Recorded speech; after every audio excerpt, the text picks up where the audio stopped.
Next we have next we have Aaron Baldwin and Joseph Majewski. Aaron Baldwin serves as the director of the Office of Tribal Trusts in the U.S. Wildland Fire Service, bringing more than 25 years of experience of federal wildland fire management. He previously served as the Bureau of Indian Affairs Division Chief of Wildland Fire Management within the Office of Trust Services. Aaron began his career in 1996 as an administratively determined firefighter with the BIA Western Nevada Agency and has since held roles ranging from engine crew member, hotshot overhead, to fire operations supervisor, fire management officer, and associate director of wildland fire management policy and resource protection. He also served as division chief of fire operations for Bureau of Land Management Fire and Aviation Program. Aaron is an enrolled member of the Winnebago Tribe of Nebraska. Joseph Majewski. Joseph was appointed Chief of Staff for the U.S. Wildland Fire Service in March 2026. He began his career in 2002 as a wildland firefighter on the National Park Service 777 hand crew in Boulder City, Nevada.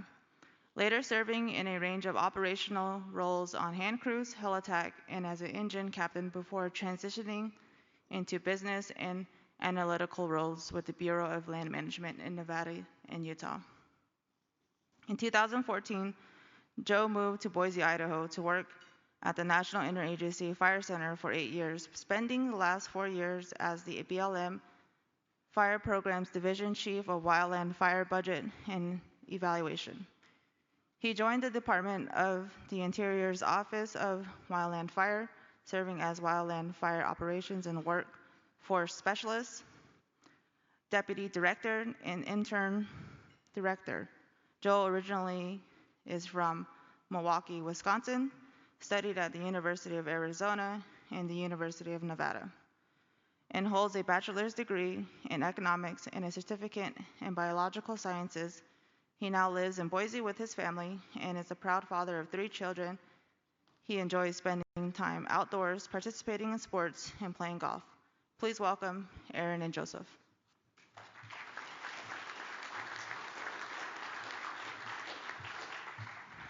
Good morning, everyone. It's fun hearing my bio, I think. As she mentioned, I grew up in Wisconsin, and I think anybody I spoke with this week, I'm sure I told you that. What I haven't shared is that growing up in this region, that the Menominee is one of the great native names that we grew up hearing and learning about in this region, but not everyone has the opportunity to actually spend time here and be with you on some of your ancestral lands and experience some of your culture firsthand. So for me, that is truly a great honor. So I want to thank the Menominee Tribe for hosting us and thank the Intertribal Timber Council for allowing me the opportunity to spend the week with you all here. I learned more from you all than you all will from me, I assure you. I've been actively participating with the ITC for the past few years, a much heavier focus, probably the last 2 years. And I'm always humbled not only by the hospitality extended to everyone, but including myself. Also with the way business is conducted. Over the course of the week, you guys share knowledge, priorities, and accomplishments, but you do so from a place of genuine heart, community, and connection that I think is a true uniqueness to this group, something that I deeply respect and something I hope to emulate in my own work. So I thank you all for that. But today, I'm here to provide an update on the U.S. Wildland Fire Service. So Cody stole some of my thunder here on this first slide, but the basic premise of what we have going on with the Wildland Fire Service is we established it January 12th. It's the same day that our new fire chief, Brian Fennessy, started, but that direction directed us to unify our 4 primary fire programs within the Bureau, so the Bureau of Land Management, the Bureau of Indian Affairs, Fish and Wildlife Service, the National Park Service, and also our departmental offices that Office of Wildland Fire that did budget and policy for the fire program, and then Office of Aviation Services that does aviation support for not just the fire program, but all of the Department of Interior.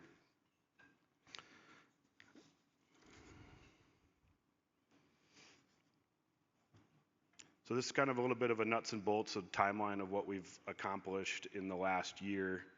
Some of you may have remembered an executive order last June that came out from the president asking us to unify our fire programs as much as legally possible. We did a lot of joint work with the Forest Service on further aligning in different program areas, but one thing with the Department of Interior, since we're all in the same department and our appropriations is a departmental level appropriation, we had a lot of authority to unify our programs based on the Secretary's direction. We had a few important dates out there. Last September, the Secretary issued a directive that tasked us with getting a plan together to do this unification. We delivered that October 31st, executed it, and then went into tribal consultation and officially launched the U.S. Wildland Fire Service January 12th based on our initial planning. A few other key dates that we had is February 8th is actually when what we called lifted and shifted all of the Bureau fire employees into the new Wildland Fire Service. But much of the legacy reporting structure was still in place. Our big date was actually May 17th.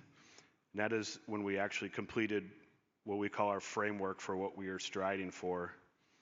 On that date, the Wildland Fire Service completed the transition of wildland fire and aviation authorities, effectively solidifying and operationalizing the unified organizational structure that was initially implemented in January. This unified structure clearly separates operational fire authority, now held by the Wildland Fire Service, from land management responsibilities like resource stewardship, NEPA decisions, and long-term landscape planning that remain with the land management bureaus. This will allow us to ensure efficient wildfire response without compromising important resource values, cultural resources, or ecological priorities. Also, all DOI wildland firefighters were already part of the unified structure, but now on May 17th, we've completed that single chain of command, and we finalized our reorganization of headquarters and geographic area staffs to strengthen cooperation and ensure consistent, accountable leadership across the country. So reinforcing a little bit on why we're doing this is what I've been describing as the three pillars of unification.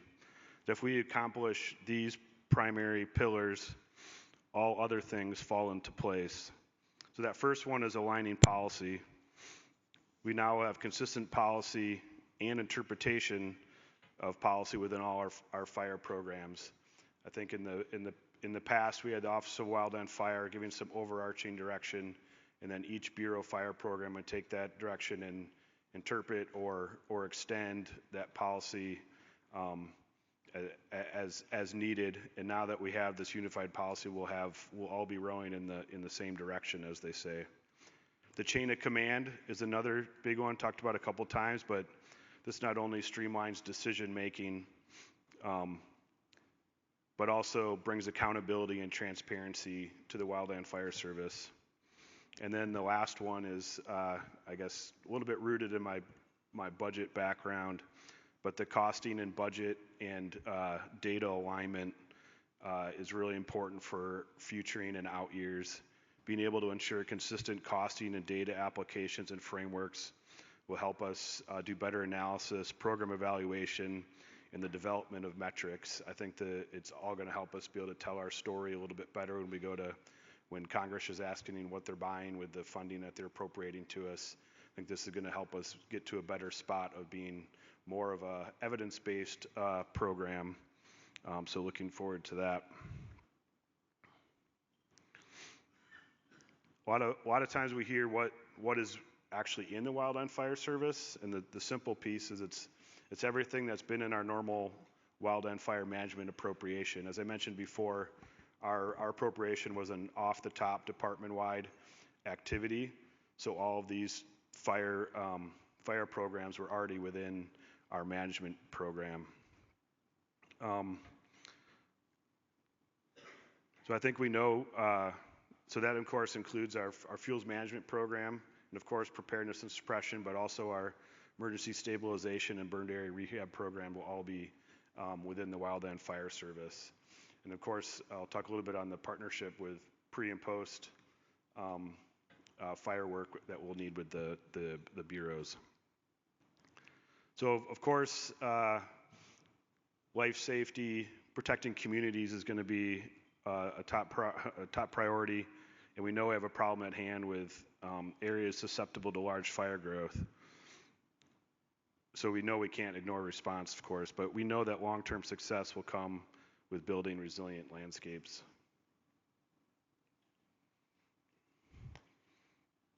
Not the best transition on this slide, but did want to mention that we'll have the same complement of resources that everybody's used to having in the past. There's been no decrease in funding. Unit levels have had the flexibility of the staff as they always have in the past. We think a lot of the efficiencies that we gain as a unified fire service will start bearing fruit in some out years. As of this year, same level of engines, hot shot crews, fleet, aviation fleet, those types of things are all consistent with what you had last year. Another important piece too is as you hear about us reorganizing our regional and into GAs and our headquarters level, any local contacts that you may have had in the past, unless they retired, are now in the Wildland Fire Service and still likely your contacts unless you've heard differently.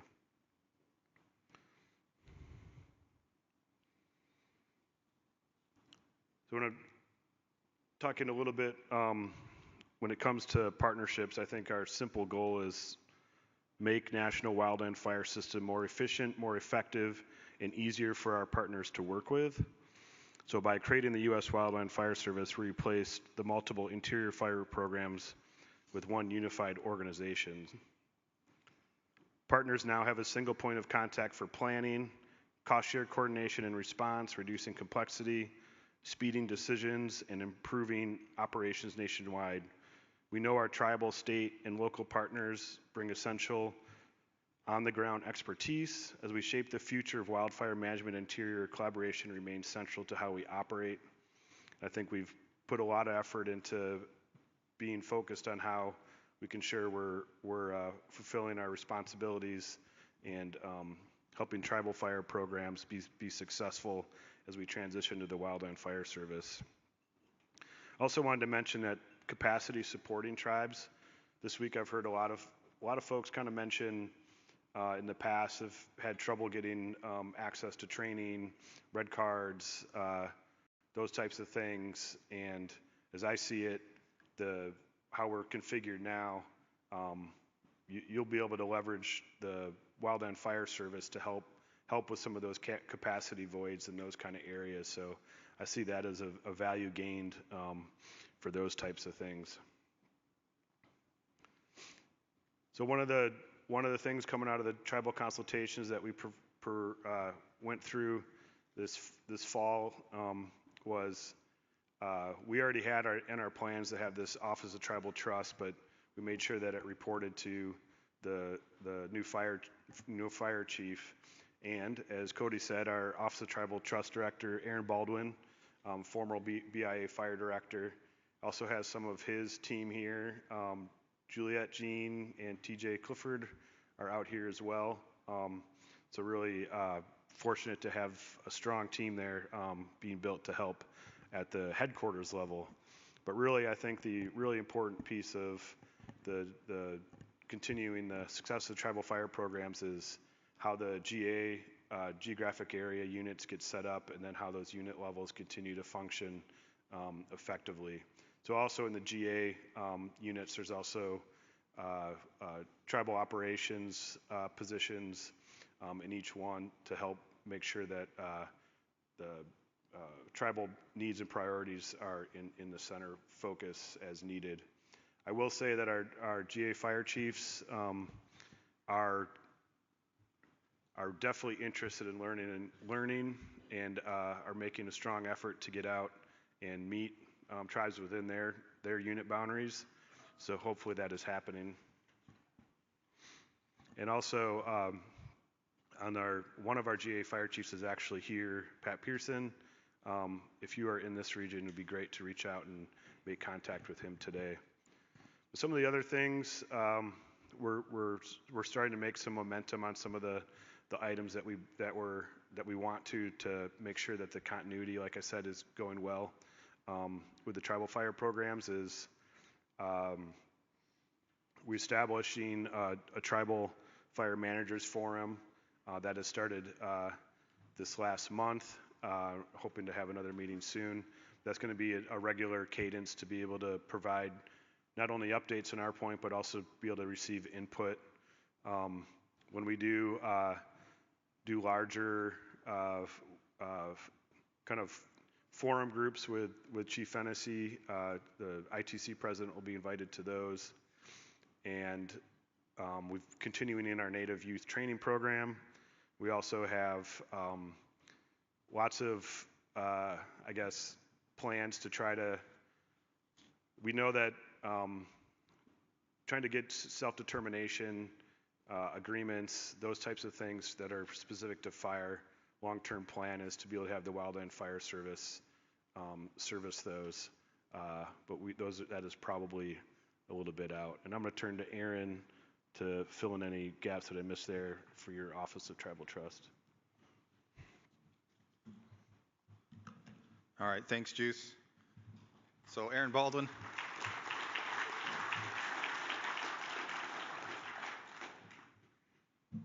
Yeah, don't clap for him too much. He gets a big head. So Aaron Baldwin, first director of the Office of Tribal Trust, former BIA fire director. It's great to be here. Second time I've been here on the Menominee. It's great to see everybody. It's great to talk to everybody.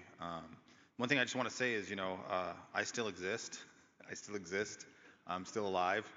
So many people think when we moved over and started unifying, we would just kind of all disappear. But as you can hear from Juice, we all kind of migrated over from Legacy BIA. So understanding the tribal representation, Bureau of Indian Affairs, 99% of all BIA employees are also tribal members. So many of them have moved over.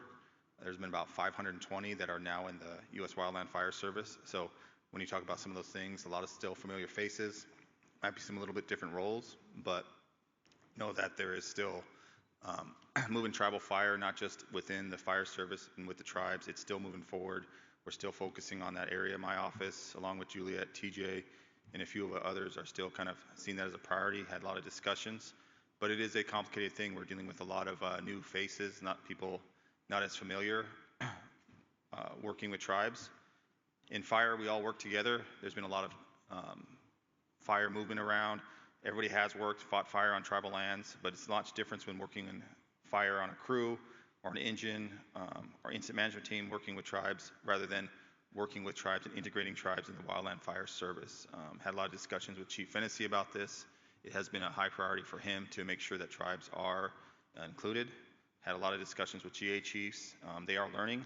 And for some of you guys, you can also get a chance to become teachers, teaching them about how the tribes manage fire, how the tribes care for the land, the stewardship, and the dedication tribes have to that is to be commended, and also help educate some of these people that don't understand. There's going to be a lot of great opportunities for that. But I don't want to speak too long. We're also having another presentation later on.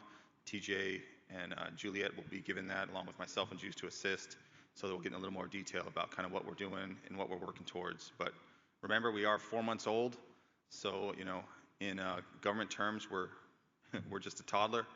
I don't even know if we're a toddler, Juice. I think we're still an infant. Trying to get this right. We're still creating. The GA chiefs are still building out, and we're still going to make some good strides. A lot of them are still working on getting their staffs together, so there's been a lot of conversations. One of the big priorities for me was to, as Juice mentioned, the associate chiefs of tribal operations, getting those positions solidified, talking to the GA chiefs, who's the right fit for those, who understands the tribes, who understands the needs of the tribes, who can really do that and really be that earpiece with the GAs and have that continuity to make sure tribes, if any training opportunities, red card issues, all that stuff, that the service is aware of them, and we're making strides and steps to kind of include tribes in that. So with that, I will stop. Thank you guys. Appreciate it.